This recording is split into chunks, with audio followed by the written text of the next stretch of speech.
Get up. It's time to go. It's getting late in the day, and time is running short. I need you to see what I see.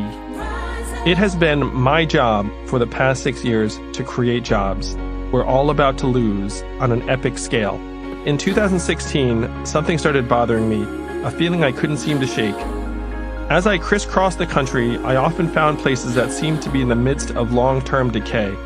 I ate in diners where I was one of very few customers they'd see all day, drove past boarded-up businesses and for sale signs, walked into derelict buildings and factories.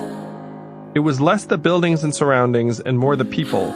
They seemed despondent and depressed, like their horizons had been lowered to simply scraping by. It felt like a cry for help.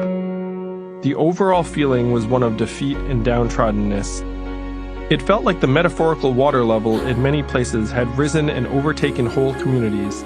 I would often fly back to Manhattan or Silicon Valley after a trip and think, I can't believe I'm still in the same country, struggling to understand and share what I'd seen. I'd sit down for dinner with my friends and feel like a character in a play about people who ate well while the world burned. The problems are just getting worse. What the heck is happening to the United States? In the 1970s, over 20% of workers were unionized. Some economic problems existed. Growth was uneven and inflation periodically high. But income inequality was low, jobs provided benefits, and Main Street businesses were the drivers of the economy. For growing numbers of Americans, it's just harder to get ahead. Why has this happened, and what are the consequences? You're broken down and tired. Just trying to make ends meet. And you can't find out. I know the stupid little macho guy over there crying, but I mean, things are tough. Tougher than sometimes I wonder how people are really surviving out there.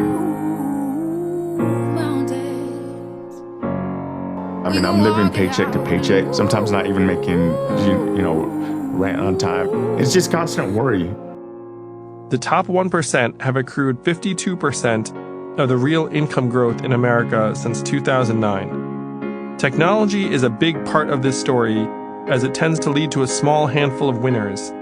Companies can now prosper, grow, and mint record profits without hiring many people or increasing wages. Jobs don't grow like they used to. American lives and families are falling apart. Rampant financial stress is the new normal. They treat us like trash.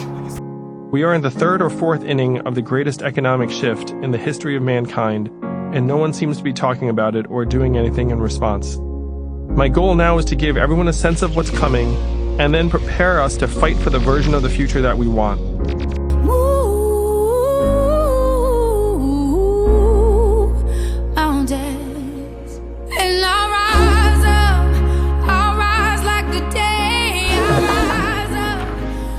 Hey Joseph, this is my husband, Jose. It's great to meet you both. It was incredible spending time with Joe and Jose and learning about their lives. What they're going through is what people all over the country are struggling with. I'm a social worker. 20 years, it's going to be a rich and poor country. That's it. I've ended up more on the poor end. I'm screwed. I mean, if I thought that this country was on the right track, I'd never be doing what I was doing. Today marks 1 week since 22 people were shot and killed while shopping at Walmart.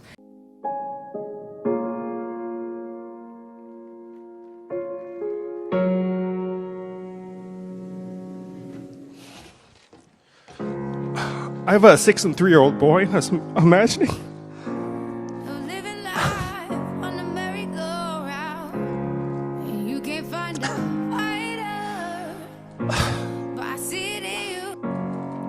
I was imagining it was one of them that got shot and the other saw it.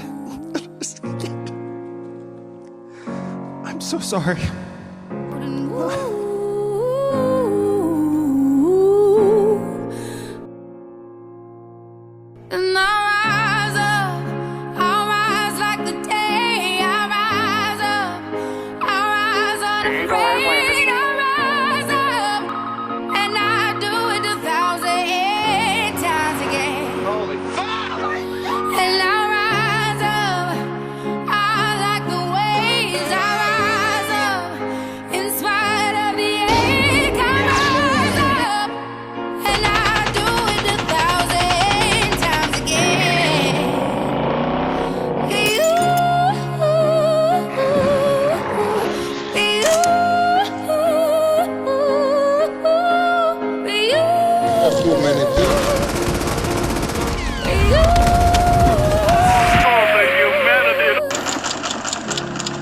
silence is in my head, and it feels like it's getting hard to breathe.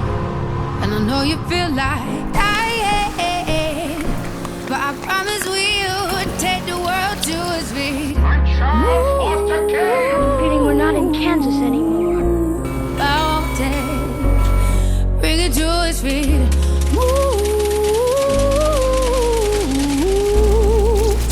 I won't take. And I'll rise up, I'll rise like the day. I'll rise up, I'll rise unafraid. I'll rise up, and I do it 1,000 times again.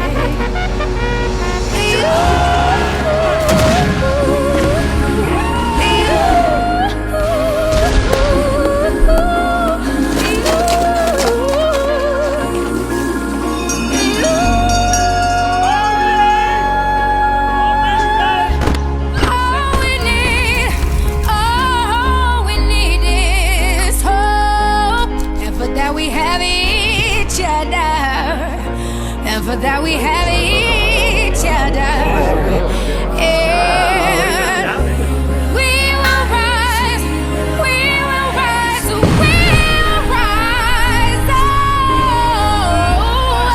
Oh, we'll rise. I'll rise up, rise like the day. I'll rise up in spite of the air. I will rise 1,000 times again, and we'll rise up. I like the waves. We'll rise up in spite of the ache. We'll rise up, and we'll do it 1,000 times again. Involuntarily insane, while others came voluntarily. I went on to remind him that no other racial group has been a slave on American soil. I went on to remind him that the other problem that we have faced over the years is that the society placed a stigma on the color of the Negro, on the color of his skin, because he was black. Doors were closed to him that were not closed to other groups. If the Negro is to gain the economic security that he needs, now one of the answers, it seems to me, is a guaranteed annual income, a guaranteed minimum income for all people and for all families of our country. Experts will squabble while the average person suffers. Families will deteriorate into dysfunction. Children will come of age with no real hope of a better life, and with institutions selling them false promises. The age of automation will lead to many very bad things, but it will also potentially push us to delve more deeply into what makes us human. I have lived in Manhattan, Silicon Valley, and San Francisco, while working in Providence, Detroit, New Orleans, Cincinnati, Las Vegas, Baltimore, Cleveland, Philadelphia, Pittsburgh, St. Louis, Miami, Columbus, San Antonio, Charlotte, Atlanta, Nashville, Birmingham, Denver, Kansas City, and Washington, D.C. I have been in the room with the people who are meant to steer our society. A universal income, and you're going to have driverless cars, and you're going to have more and more automated services. The machinery is weak. The institutionalization is high. The things you fear to be true are generally true. Shows the future president surrounded by cheerleaders. And the video captures Donald Trump and Epstein chatting. We are capable of so much better. There's a very popular notion out there that ideas change the world. That's wrong. People change the world. People making commitments and sacrifices and doing something about the forces that are tearing our society apart. Whom do we serve? Is there enough character and will and confidence and independence left to build the world and do what is required?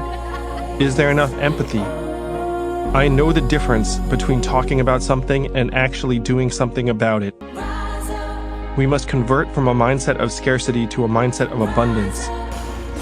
The revolution will happen either before or after the breakdown of society. I told you! Get out of here! We must choose before.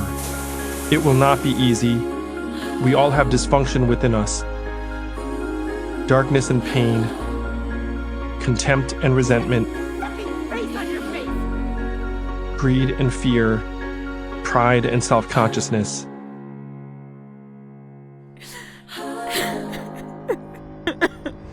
Through all of the doubt, the cynicism, the ridicule, the hatred and anger, we must fight for the world that is still possible. Fight for each other like our souls depend on it. Climb to the hilltop and tell others behind us what we see. What do you see? I just want to do God's will. And He's allowed me to go up to the mountain. And I've looked over and I've seen the promised land. I may not get there with you, but I want you to know tonight that we as a people will get to the promised land. And build the society we want on the other side. The rest of you get up. It's time to go. A dedicated group of the right people can indeed change the world. The better world is still possible. Come fight with me.